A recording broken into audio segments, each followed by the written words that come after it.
المغضوب عليهم ولا الضالين. السلام عليكم ورحمة الله تعالى وبركاته.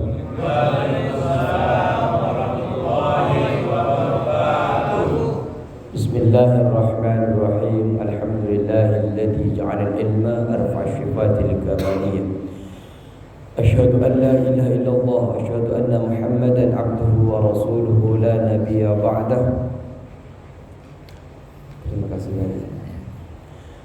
Allahumma salli wa sallim ala Sayyidina Muhammadin wa ala alihi wa sahbihi ajma'in. Rabbana la ilma lana illa ma 'allamtana innaka antal alimul hakim. Rabbi shrah li sadri wa yassir li amri wahlul 'uqdatam min lisani yafqahu qawli. Amma ba'du. Kami hormati seluruh para jemaah, ketua DKM, pengurus DKM, dan para bapak-bapak dan ibu-ibu di luar. Semoga setiap langkah menuju masjid ini Allah balas dengan beribu-ribu kebaikan. Amin ya rabbal alamin. Kita nyampe ke mana, Pak? Halaman 5. Wa an qauli sallallahu alaihi wasallam maratu lailatan usriya ini. Halaman 5, deretan kelima ke bawah. Kita bismillahirrahmanirrahim. Qala al-musannif rahimahullah taala wa nafa'ana bi ulumihi fid dharain amin. Bulan-bulan sebelumnya kita sudah mempelajari pertama-tama tentang hidayah. Karena memang orang yang mau belajar itu ya harus dapat hidayah, Pak. Orang yang mau masuk Islam ya mesti dapat hidayah, dapat petunjuk daripada Allah Subhanahu wa taala. Dan kita harus tahu bahwa petunjuk itu adalah zamratul ilm. Petunjuk itu adalah buah daripada ilmu. Kalau kita siang malam minta petunjuk, mestinya kita harus berilmu agar ilmu yang kita cari itu berbuah. Buahnya adalah hidayah. Buahnya adalah petunjuk daripada Allah Subhanahu wa taala. Setelah kita mendapatkan petunjuk, kita harus tahu bahwa petunjuk atau hidayah itu ada permulaan dan ada akhirnya. Ada permulaan daripada hidayah, ada akhir, ada zahir daripada hidayah, ada luar, ada batinnya, ada dalam daripada hidayah. Kemudian Al-Imam Ghazali memberikan arahan kepada kita untuk mencoba daripada permulaan hidayah, agar kita ini menguji dengan bidayatul hidayah itu, menguji kepada petunjuk itu dengan hati kita terhadap diri kita. Kalau kita sudah menjalani petunjuk-petunjuk yang diajarkan oleh Al-Imam Ghazali, kemudian kita dapati hati kita di dalam mencari ilmu seperti sekarang atau di luar sana, panjenengan punya liqa, punya pertemuan-pertemuan yang berbasis ilmu, panjenengan bisa lihat di dalam hatinya. Kalau hati panjenengan ini lebih condong, lebih senang lagi taat kepada Allah Subhanahu wa taala, gara-gara ilmu yang panjenengan sebab-musabab ilmu yang panjenengan cari ini bertambah taat kepada Allah, lanjutkan dalam pencarian itu. Gali sedalam mungkin ilmu itu, karena panjenengan sudah berada di tempat yang betul.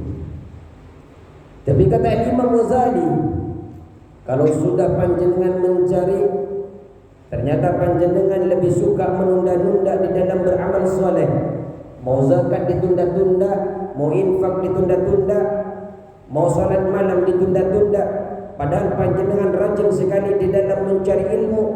Panjenengan harus tahu di dalam pencarian ilmu itu panjenengan didasarkan dengan nafsu. Dan nafsu yang panjenengan tabaki itu adalah nafsu amarah, di mana mestinya nafsu amarah dan nafsa la amaratu bisu. Bahwasanya nafsu yang panjenengan tabaki di dalam Mencari ilmu itu adalah nafsu yang membawa kepada keburukan. Hati-hati di dalam bab ini. Karena nafsu itu condong kepada syaitan, condong kepada mengikuti syaitan laknatullah. Syaitan itu akan pelan-pelan menggerogoti kita, akan membawa di dalam tipu dayanya. Dia akan memasukkan sesuatu ke dalam hati kita, karena memang tujuannya setan adalah ayyurawwija 'alaika syarra fi ma'ridil khair, memasukkan setan ke dalam diri kita dengan tampilan baik, padahal sebenarnya tujuannya adalah kita akan dipertemukan dengan amal-amal yang buruk. Seperti kita juga senang sekali ibadah, tapi karena tempatnya tidak tepat. Contoh, kita solat mutlak, rajin sekali solatnya siang dan malam. Solat sunnahnya tahu-tahu solat setelah asar. Setelah asar kita sudah tunaikan 4 rakaat, kemudian kita solat setelahnya lagi. Padahal waktu setelah asar itu dilarang oleh Allah Subhanahu wa taala, masuk kepada waktu tahrim, masuk kepada waktu haram. Tapi gara-gara dasar kita yang senang sekali ibadah, senang sekali kita memperbanyak amal soleh, tapi karena tidak pengetahuan kita yang mencukupi, akhirnya kita solat di tempat yang diharamkan oleh Allah Subhanahu wa taala. Akhirnya apa? Bukan pahala yang diterima, tapi dosa. Para syaitan itu juga akan membisikkan kepada kita bagaimana hadis-hadis dan asar-asar, pendapat-pendapat, qaul-qaul para sahabat, para tabi'in tentang fadilah-fadilah mencari ilmu. Fadilah mencari ilmu dibacakan kepada kita.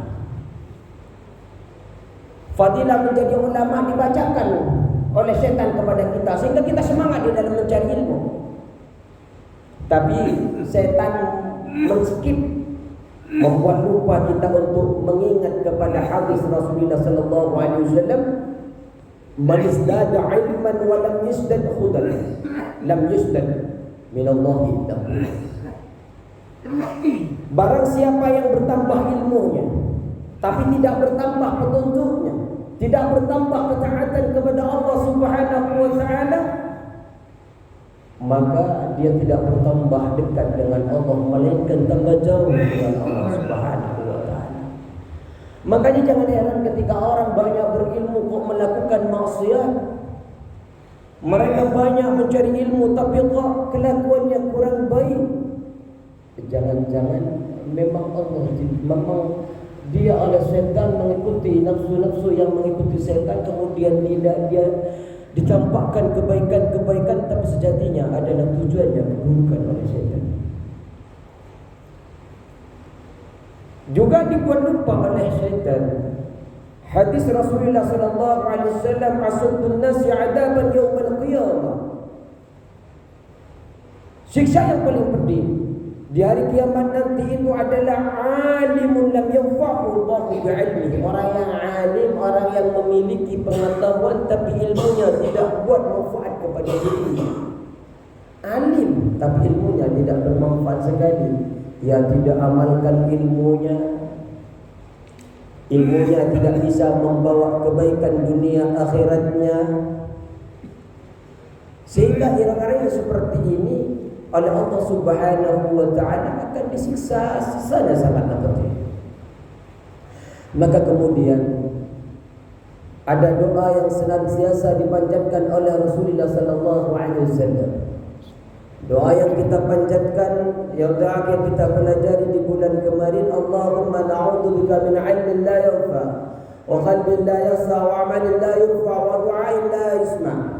Kita selalu minta kepada Allah untuk dilindungi daripada ilmu yang tidak bermanfaat, kemudian hati yang tidak khusyuk, kemudian amal yang tidak diangkat, yang tidak diterima oleh Allah. Kita juga memohon agar doa-doa terlindungi daripada doa-doa yang tidak didengar oleh Allah Subhanahu wa taala.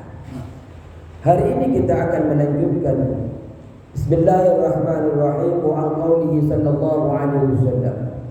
Dan dari sabda Rasulullah sallallahu alaihi wasallam, Rasul bercerita, marartu lailatal usriyah. Marartu, saya lewat, kata Rasul, lailatan, di suatu malam, usriyah bi, yang aku diperjalankan, bi aqwamin, bertemu dengan sekelompok kaum, dengan suatu kaum. Jadi suatu malam Rasul diperjalankan, kemudian bertemu dengan sekelompok kaum, dengan kaum,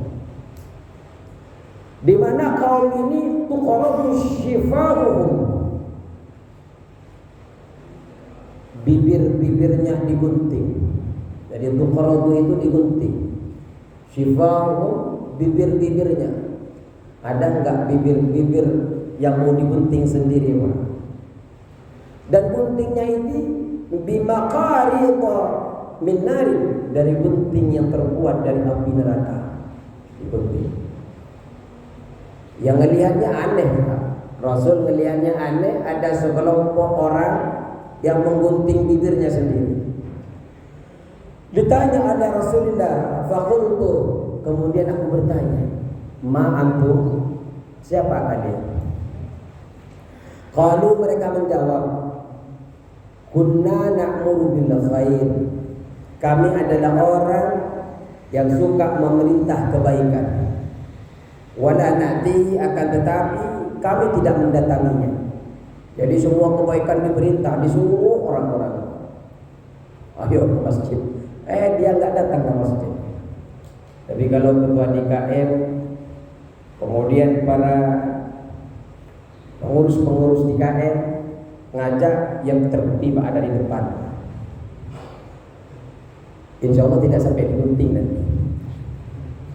Kenapa? Beliau ngajak untuk pergi ke masjid, beliau sudah ada di masjid. Orang yang digunting itu ngajak kepada kebaikan, tapi tidak melakukan kebaikan-kebaikan itu. Wa nanha, dan kami melarang 'anil syarri, dari keburukan, wa natihi, sedangkan kami mendatanginya. Nah, ini objeknya yang para kiai, para asatidz yang menyebarkan dakwah kemana-mana, menyampaikan kebaikan-kebaikan, tapi berpotensi tidak mengamalkan apa yang diperintahkan. Ya, karena kita tahu bahwa kiai ustaz ini manusia biasa, manusia biasa. Tapi ya itu, seharusnya ilmu yang dia miliki nambah taat kepada Allah, nambah takut kepada Allah, karena mengetahui betapa luar biasa siksa-siksa Allah. Makanya Imam Ghazali menambahkan, fa'iyyaka, maka waspadalah engkau. Fa'iyyaka, maka takutlah engkau. Al-Imam Ghazali mewanti-wanti kepada kita, jangan sampai kita ini seperti hadis Rasulullah ketika Isra, ketika diperjalankan oleh Allah, kemudian berjumpa dengan kaum, ternyata dia menggunting bibirnya sendiri. Setelah ditanya, siapa kalian? Saya adalah orang yang selalu mengajak kebaikan, tapi saya tidak pernah melakukan. Saya adalah orang yang senantiasa melarang keburukan, tapi saya malah melakukan itu semua. Fa'iyyaka, maka takutlah, maka waspadalah, maka jauhilah engkau, ya miskin, wahai orang miskin.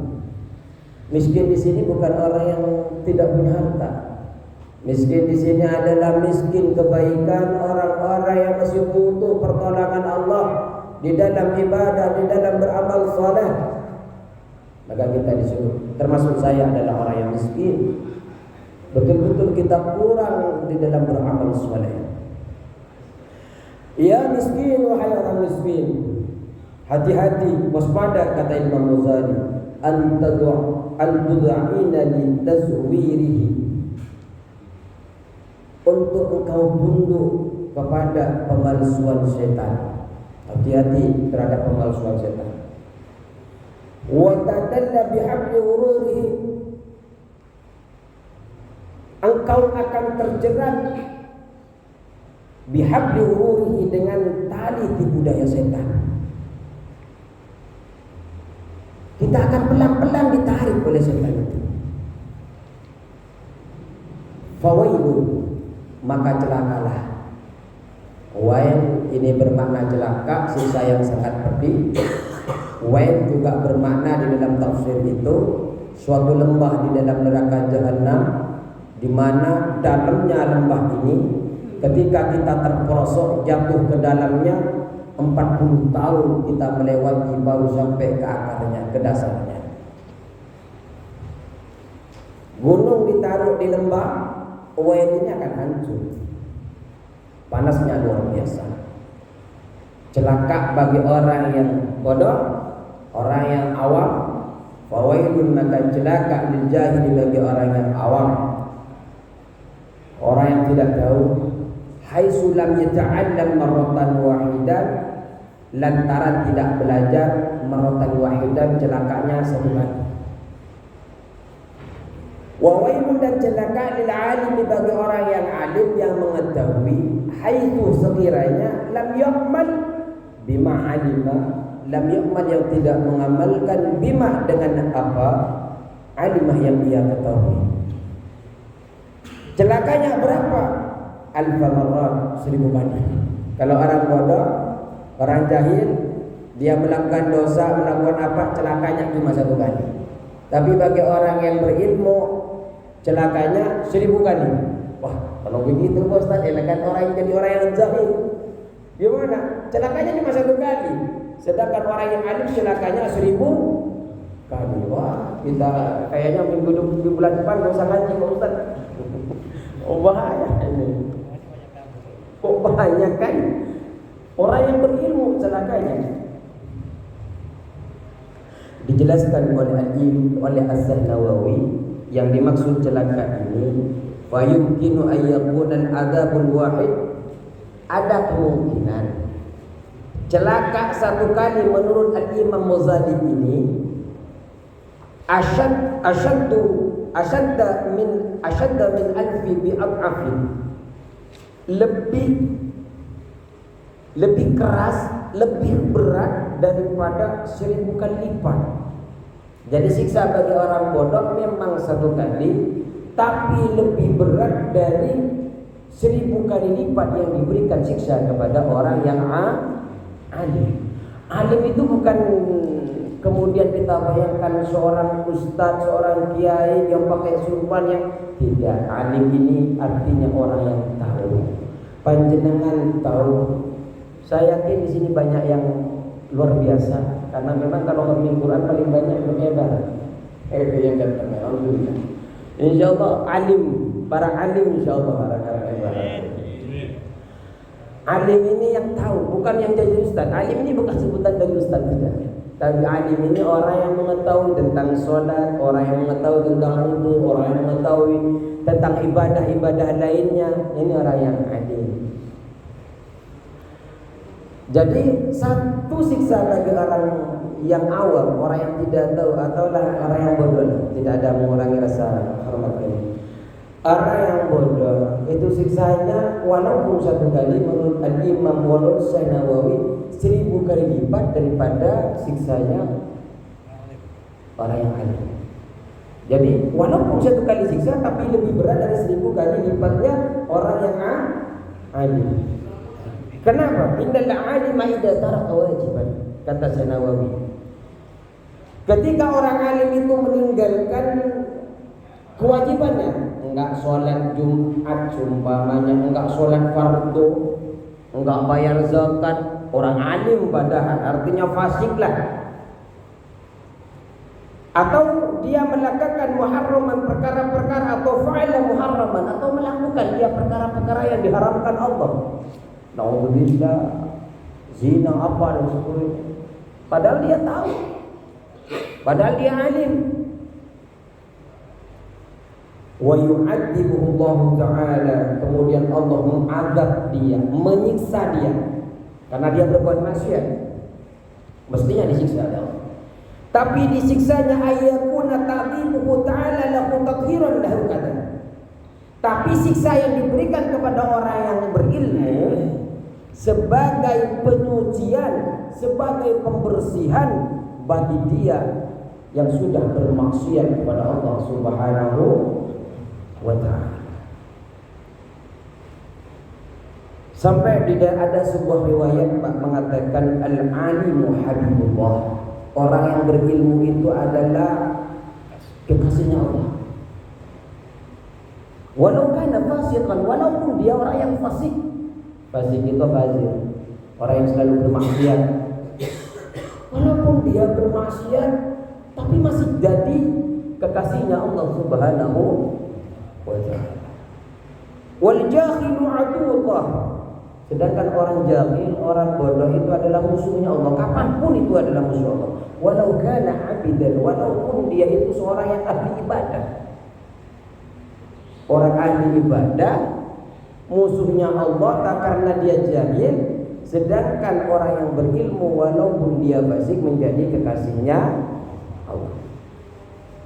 Kemudian berbeda-beda pendapat di ulama di dalam menanggapi ini. Antara lebih mulia mana orang yang ahli ibadah yang bodoh, kemudian orang yang berilmu tapi fasik. Penasaran, akhirnya datang seseorang di dalam hikayat, di dalam syarahnya kitab yang panjenengan pegang itu. Datanglah karena pengen menguji kemuliaan orang yang ahli ibadah tapi bodoh dan orang yang berilmu tapi fasik. Akhirnya pengen nyobain, karena kok bisa orang ahli ibadah dibilang musuhnya Allah, padahal doa-doa dia panjatkan untuk Allah dan sebagainya, dia ibadah untuk Allah dan sebagainya, menurut akal sehat kita. Akhirnya dia datang dalam ceritanya itu, datang kepada orang yang ahli ibadah, datang Su'umah itu mushola kecil tempat ibadah. Jadi ada orang yang lagi ibadah, orang jahil itu. Setelah datang, kemudian dia orang yang datang ini berbisik. Ya mungkin di pojok sana ada jendela, atau jangan di pojok. Oh ini repot saya menyontohkan soalnya isi semua ya. Pokoknya ada bisikan dari luar dinding. Kemudian dia mengatakan, ya abdi, wahai hambaku, aku telah menerima doamu dan aku telah mengampuni dosamu, maka tinggalkanlah ibadah itu dan istirahatlah. Karena telah saya terima amal-amalmu, saya sudah terima doa-doamu, saya terima, istirahatlah. Kemudian orang yang ibadah itu menjawab, ilahi inni arju minka hadza. Wahai Tuhanku, sesungguhnya inilah yang aku harapkan dari dulu kepadamu. Dan aku ini memujimu, aku ini bersyukur kepadamu, dan aku menyembahmu dari waktu yang sangat lama. Maka dengan perkataan ini dia sudah menjadi orang yang salah. Dia sudah menjadi orang yang kufur karena kebodohannya. Kenapa dibilang kufur? Dia sudah mengatakan, saya sudah menunggu lama, saya sudah beribadah lama, saya sudah menyembahmu cukup lama. Padahal yang berbisik adalah manusia biasa yang memuji tadi. Padahal yang membisiki adalah manusia biasa. Berarti dia mengatakan menyembah kepada manusia itu karena kebodohannya dia. Selesai nih dengan orang yang ahli ibadah, yang mengaku kepada pembisik ini adalah Tuhannya, dan dia mulai lama sudah berdoa kepada dia. Akhirnya dia nyoba lagi pergi kepada orang yang fasik, yang ahli ilmu. Datanglah, ternyata lagi minum khamr. Ketika didatengin, dia sedang minum khamr. Kemudian dia berkata, ya abdi. Jadi bisikin dulu lagi. Mungkin ada kafe dari luar kafenya, mungkin dibisikin lagi. Ya abdi, wahai hambaku, ittaqi minni, takutlah kepadaku. Saya ini adalah Tuhanmu. Saya akan menutupi aibmu, dan malulah dan janganlah malu kecuali kepadaku.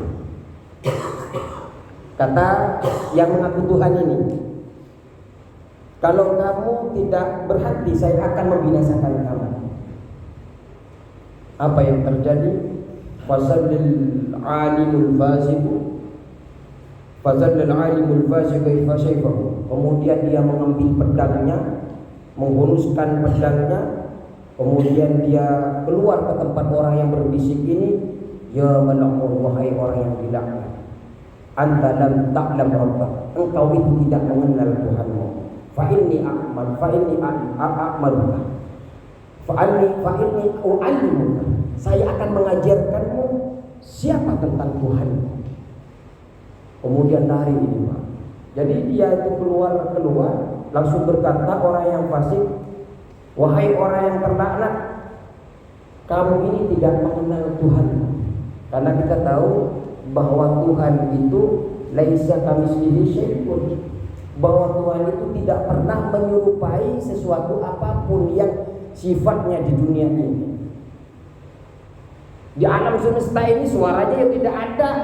Allah kemudian bersuara seperti manusia, tidak ada.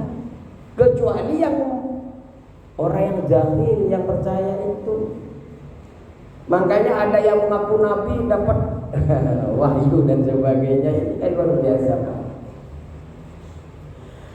Karena Nabi Musa alaihissalam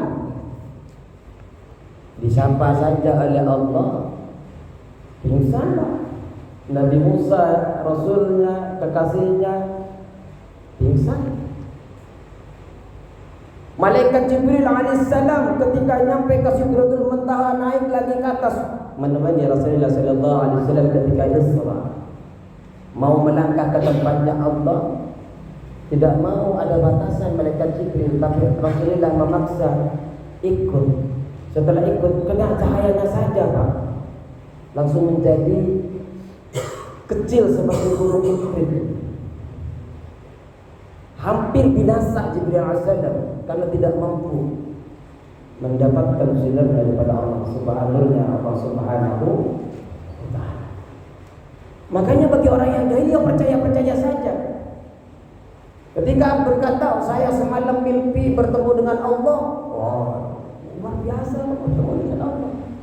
Tidak, Allah itu tidak menampakkan seperti manusia. Allah tidak pernah bersuara seperti manusia, karena jelas laisa kamitslihi syai'un. Tidak ada yang bisa menyerupai makhluknya kepada Allah Subhanahu wa ta'ala. Inilah orang yang ibadah mengaku Tuhan kepada orang yang manusia biasa yang membisiki. Orang yang sedang mampu malah dia sadar bahwasanya orang yang mengaku Tuhan ini bukanlah Tuhan yang sejati. Malah dia ambil pedangnya, saya akan ajarkan kamu sekarang siapa Tuhan yang sebenarnya. Karena tidak mungkin Allah menyerupai manusia. Makanya Pak, kalau panjenengan malam-malam dibisikin, bukan Allah yang bisikin Pak. Ya bisa jin, bisa malaikat lagi menyapa panjenengan. Ya hati-hati juga kalau disapa Pak. Yang takut yang nyapa adalah malaikat maut. Semalam saya disapa. Jangan ada dua malaikat yang sedang menunggu. Tapi ya kita Muslim, kita percaya idza jaa ajalun la yastakhirun sa'atan wa la yastaqdimun. Kalau kita ajal sudah datang, tidak akan bisa kita mundurkan dan tidak bisa kita majukan. Ya kalau memang detik ini wafat, ya kita tidak bisa berbuat apa-apa. Ini adalah cerita bagaimana kemuliaan orang yang berilmu tapi fasik, dan orang yang ahli ibadah tapi tidak berpengetahuan. Makanya kita Pak, alhamdulillah bersyukur kepada semua. Kita semua bersyukur kepada Allah. Hari ini kita masih taklim. Tidak tahu, mungkin suatu saat taklim seperti ini mungkin ketika mau kehancuran Islam sudah tidak ada lagi Pak. Karena memang masjid-masjid basis-basis kita taklim itu akan ditinggalkan, akan dibuat tidak suka semuanya. Maka luar biasa kita masih suka kepada masjid, masih suka berkumpul di masjid. Ini merupakan ittiba kepada Rasulullah sallallahu alaihi wasallam, ittiba kepada para sahabat. Senang taklim, senang ngumpul, senang mudzakarah seperti ini. Insyaallah kiamat masih lama. Selagi masih ada taklim dan di masjid-masjid masih ada taklim. Kenapa? Karena masih mengingatkan Allah syariat di mana-mana. Wa'lam, ketahuilah engkau, kata Al-Imam Ghazali, annan nasa fi talabil ilmi, bahwasanya manusia di dalam mencari ilmu ada salasati ahwalin, atas 3 keadaan. Ada 3 tipe di dalam mencari ilmu. Mencari ilmu apa saja itu panjenengan, Pak. Dan di mana saja panjenengan mencari ilmunya. Ada 3 tipe. Yang pertama adalah rajulun. Yang pertama adalah rajulun, seseorang talabal ilma, yang mencari ilmu, liyattakhidahu, untuk menjadikan ilmu tersebut zadahu, sebagai bekalnya. Jadi dia cari kemana-mana, tiada lain untuk jadi bekal. Ilal ma'adi, pada akhirat. Jadi ketika kita dibangkitkan kepada Allah, dibangkitkan oleh Allah menuju kepada yaumul ba'ats, hari kebangkitan, bertemu dengan hisab, harapannya ilmu itu yang menolong kita. Makanya sering saya katakan, janganlah sebagaimana nanti di belakang itu akan dikaji, janganlah menjadi orang hamqa, orang yang bodoh, yang tertipu. Siapakah mereka orang yang bodoh yang tertipu itu? Adalah orang yang berbahagia dengan bertambahnya harta, tapi dia tidak merasa setiap harinya sudah berkurang umur. Setiap hari bertambah triliunan, Pak, tapi tanpa terasa dia umurnya tambah berkurang. Kebaikan mana? Kebaikan yang mana? Lebih baik yang mana? Bertambah harta sedangkan umurnya berkurang. Hartanya nambah tapi umurnya berkurang. Umur kita itu, Pak, setelah kita lewati hari ini, tidak bisa kita ganti dengan apapun. 1 detik tadi saja kita lewati, tidak bisa kita datangi lagi. Lebih harga mana harta itu dengan umur yang telah kita lewati? Maka janganlah panjenengan kita semua ini berbahagia karena bertambahnya harta. Setidaknya kita berbahagia karena 2 hal. Pertama, karena bertambahnya ilmu. Yang kedua, karena bertambahnya amal saleh. Kita berbahagia karena bertambahnya harta, bukan karena harta bertambah, tapi karena akan ada potensi bertambahnya amal-amal yang saleh.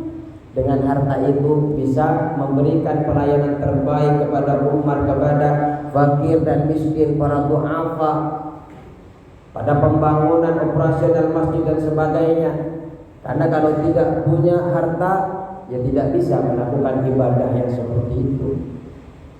Maka ketika panjenengan punya kelebihan harta, bahagianya atas dasar akan bertambahnya amal soleh, bukan kepada zat karena bertambahnya harta.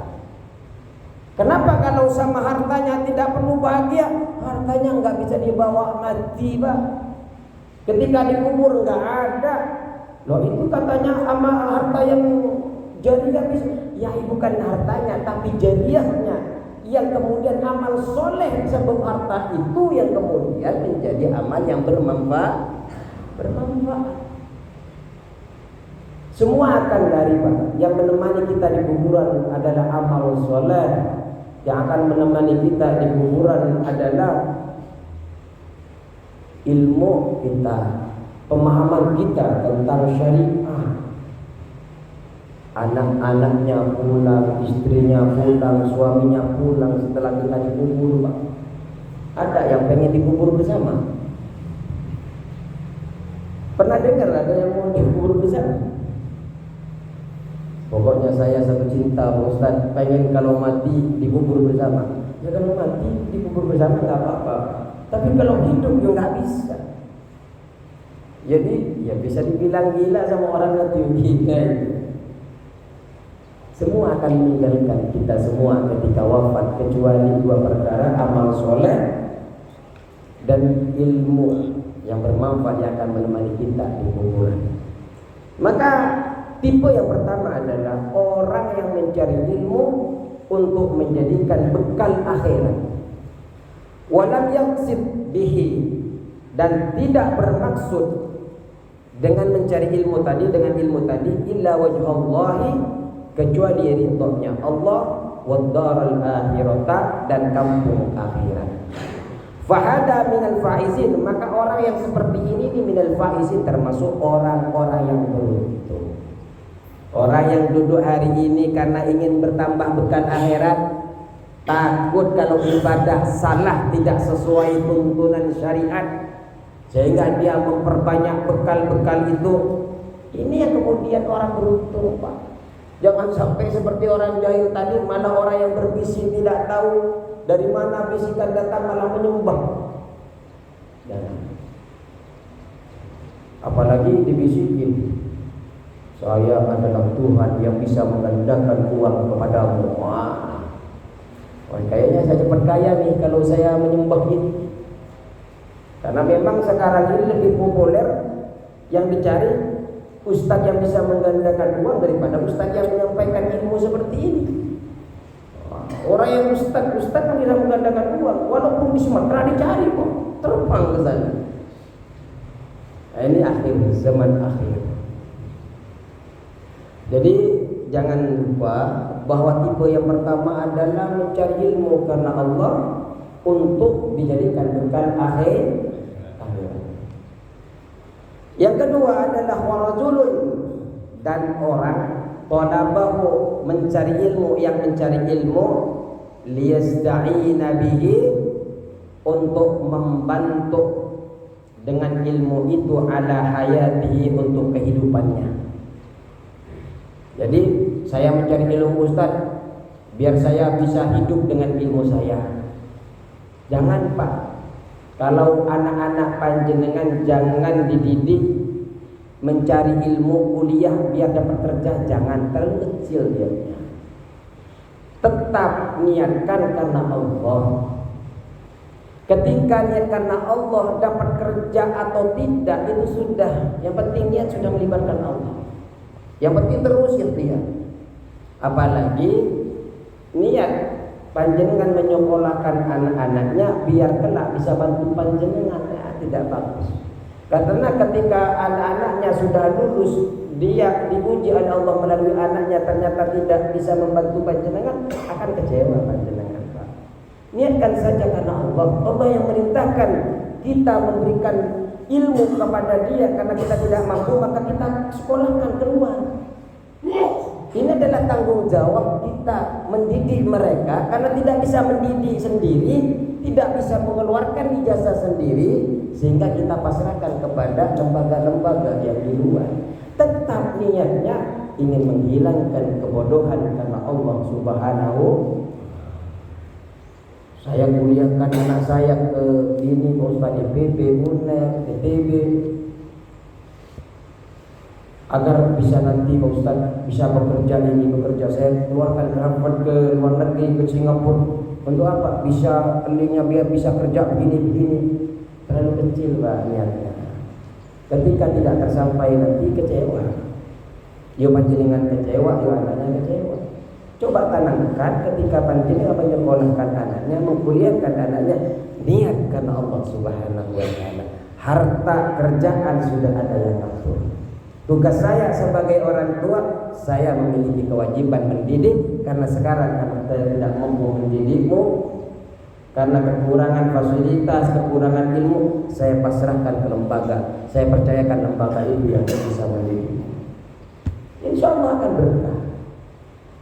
Dan panjenengan tidak usah menuntut engkau harus berbakti kepada saya, karena panjenengan sudah titipkan di dalam perjalanannya melibatkan Allah. Insya Allah tidak usah kau harus sopan, kau harus ingat sama saya. Tidak perlu. itu karena dia akan dimasukkan di dalam hatinya cinta kepada Allah, cinta kepada Rasulullah. Ketika cinta kepada Allah mesti wa bil walidaini ihsana walidil qurba wal yatama wal masakin. Mesti di dalam hatinya akan tertanam cinta kepada Allah, ya cinta kepada kedua orang tua, ya cinta kepada kerabat, ya mesti juga cinta kepada semua yang sifatnya sosial. Niat jangan terlalu baikkan. Niat karena Allah Subhanahu wa ta'ala. Bukan karena ingin membantu sebab ilmunya kemudian.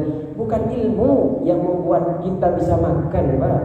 Yang memberikan gaji hanya lewat pekerjaan, hanya perantara. Kerjaan itu hanyalah wasilah. Yang memberikan harta yang panjenengan punya tidak ada lain kecuali Allah Subhanahu. Kalau panjenengan percaya bahwa yang memberikan kehidupan harta panjenengan, ya panjenengan sudah bersekutu, panjenengan. Percayalah bahwa Allah yang memberi, tapi lewat bos-bos, lewat usaha-usaha, lewat karir-karir panjenengan. Tapi kalau nggak kerja di sini, saya tidak akan mendapatkan gaji. Jangan salah, Pak. Allah bisa memberikan di mana saja. Kalau panjenengan sama saja ketika berobat percaya sama obatnya, ya panjenengan syirik, Pak. Musyrik bukan hanya percaya sama cincin, sama makam, bukan hanya seperti itu. Hanya percaya kepada airnya saja yang bisa menghilangkan dahaga, ya panjenengan bisa syirik. Karena yang menghilangkan dahaga bukanlah air melainkan Allah Subhanahu, tapi fasilitas yang bisa menghilangkan adalah air. Makanya tipe yang kedua adalah untuk meminta bantuan pertolongan dengan ilmu itu untuk kehidupannya. Al-ajilati yang bersifat dunia atau yang cepat, yang bersifat dunia. Wa yanala dan mendapatkan bihi dengan ilmu itu al-izzah kemuliaan wal jah dan kedudukan wal mala dan harta. Jadi dia mencari ilmu karena pengen hidup layak, karena pengen mulia, karena pengen punya kedudukan dan pengen banyak harta, sehingga dia mencari ilmu kemana-mana. Wa alimun bidzalika, tapi dia mengetahui bidzalika dengan hal itu, dengan hendaknya dia tadi itu, bahwa dia dengan mencari ilmu pengen dibantu agar hidupnya layak, pengen dibantu biar agar mendapatkan kemuliaan dunia, agar mendapatkan harta yang banyak. Saya lihat orang-orang yang berilmu kok kaya-kaya, seumpamanya. Akhirnya dia mencari ilmu gara-gara itu. Ikut pelatihan kemana-mana, biar dimudahkan bisnisnya. Cari ilmu itu wajib. Niatnya hanya ubah niatnya karena Allah Subhanahu wa ta'ala. Tapi dia itu mustashirun fi qalbihi, di dalam hatinya ada rasa rika katahalihi, kelemahan keadaan, wa hissata maqsidihi, dan kehinaan tujuannya. Tapi dia merasa di dalam dirinya, saya kok salah ya niat saya. Kok niat saya kok masalah dunia saja.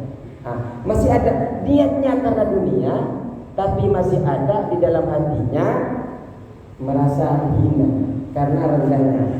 Nah, orang yang seperti ini fahada minal mukhatirin. Orang yang seperti ini orang yang termasuk yang dikhawatirkan. Yang dikhawatirkan kenapa? Fa inna ajalahu ajala. Maka ketika ajalnya ajaluhu ajala, maka ajalahu ajaluhu.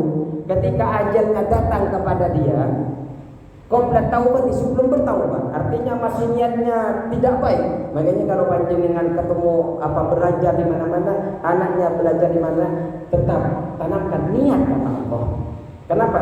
Karena posisinya dia dikhawatirkan. Kalau dia bertaubat sebelum, masih dikhawatirkan kalau dia bertaubat, kalau dia fa'in ajalau ajal, ketika ajalnya datang kepada dia qabla taubah, sebelum dia taubat, haifa alaihi min su'il khatimah, dikhawatirkan dia termasuk orang yang su'ul khatimah, karena niatnya bukan karena Allah. Wa baqi amru fi khatirin masyiah. Dan juga urusan-urusan ini masih di dalam pertimbangan Allah. Jadi selagi dia tidak merubah niatnya, masih ada di dalam kekhawatiran terus Pak.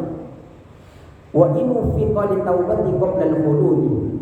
Dan jika diberi pertolongan oleh Allah untuk taubat sebelum datangnya ajal, wa adhafa ila al-ilmi al-amala, kemudian dia menyandarkan ilmu kepada amal.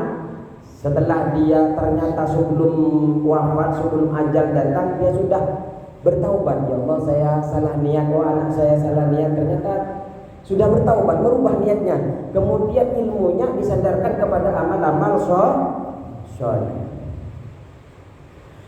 Wa tadaraka ma farrata wa adhafa ila al-ilmi al-amala wa tadaraka ma farrata fihi min al-khalal. Dia bertaubat, kemudian daripada menyandarkan ilmunya kepada perbuatan, kepada amal, wa tadaraka ma farrata fihi min al-khalal, dan juga meninggalkan sesuatu yang lalai di dalamnya atau min al-khalal yang disebut dengan celah. Jadi kemudian wa tadaraka memperbaiki. Dia memperbaiki sesuatu yang tidak baik di dalam dirinya, yang celah di dalam dirinya, yang tadinya dia tidak niatnya karena Allah, dia niatkan karena Allah. Nah, orang yang seperti ini iltahaqa bil faizin, maka Allah pertemukan, dia menyamakan orang ini dengan orang-orang yang beruntung. Karena sebelum wafatnya dia sudah taubat dulu kepada Allah Subhanahu wa ta'ala. Maka sesungguhnya orang yang bertaubat ini minad dambi, dari dosa, kaman la damba lahu, seperti orang yang tidak memiliki dosa apa-apa di dalam dirinya. Orang yang bertaubat, makanya Pak, kita ini jangan pernah merasa lebih ahli ibadah, jangan pernah merasa orang yang lebih berilmu kepada siapapun. Hatta kepada orang yang bermaksiat, hatta kepada orang yang sedang kafir hari ini, hatta kepada orang yang fasik. Kalau kita benci sama amalnya, pada perbuatannya, bukan kepada personalnya. Karena begini Pak, kehidupan ini kita tidak tahu. Jangan-jangan orang yang non muslim, jangan-jangan orang yang kufar, orang yang fasik, sebelum akhirnya dicabut oleh Allah, ternyata dia diberikan kesempatan untuk taubat. Sedangkan kita tidak tahu, dengan kesombongan yang luar biasa kemudian kita wafat dalam keadaan sombong. Orang yang berilmu itu memang baik, dan di dalam Al-Qur'an yarfa'illahu alladziina aamanu minkum walladziina utul ilma darajat, mesti orang yang berilmu itu diangkat derajatnya oleh Allah. Sekali lagi, ilmu yang berilmu itu bukan hanya ustaz ya. Jangan sampai orang yang berilmu itu ustaz, tidak. Orang yang berilmu tidak mesti menjadi ustaz, tapi orang hidup mesti harus berilmu. Kenapa? Biar tidak menjadi orang yang jahil, biar tidak menjadi musuhnya Allah. Berarti kita semua alhamdulillah bukanlah termasuk musuhnya Allah Subhanahu wa ta'ala. Kenapa? Ternyata kita ini tidak ingin berada lama-lama di dalam kebodohan. Kita masih senang ngaji. Ini masih banyak ini. Insya Allah termasuk orang yang baik di dunia dan akhirat. Dan selalu Pak, niatkan karena Allah, jangan niatkan kepada yang lain. Jadi ada dua tipe. Tipe yang pertama, saya ulang, tipe yang pertama adalah tipe orang yang mencari ilmu karena ingin bekal akhirat. Ini termasuk orang yang beruntung. Yang kedua adalah orang mencari ilmu yang niatnya karena kehidupan dunia, mudahnya dunia, karena pengen pangkat, karena pengen banyaknya harta, tapi masih ada di dalam hatinya kehinaan. Nah, orang ini masih dikhawatirkan kalau dia sebelum wafat tidak bertaubat, maka bisa saja dia itu wafat dalam keadaan su'ul khatimah. Tapi ketika sebelum wafat Allah berikan pertolongan, Allah berikan petunjuk, Allah berikan taufik, kemudian dia bertaubat sebelum wafat, maka dia akan berada kedudukannya dengan orang-orang yang minal faizin. Karena orang yang taubat seperti orang yang tidak memiliki dosa apapun. Karena tidak memiliki dosa apapun, maka kita tutup kajian hari ini. Dan insyaallah setelah ini kita akan buka tanya jawab kalau ada. Allahumma muwaffiq ila aqwamit thoriq. Assalamualaikum warahmatullahi wabarakatuh.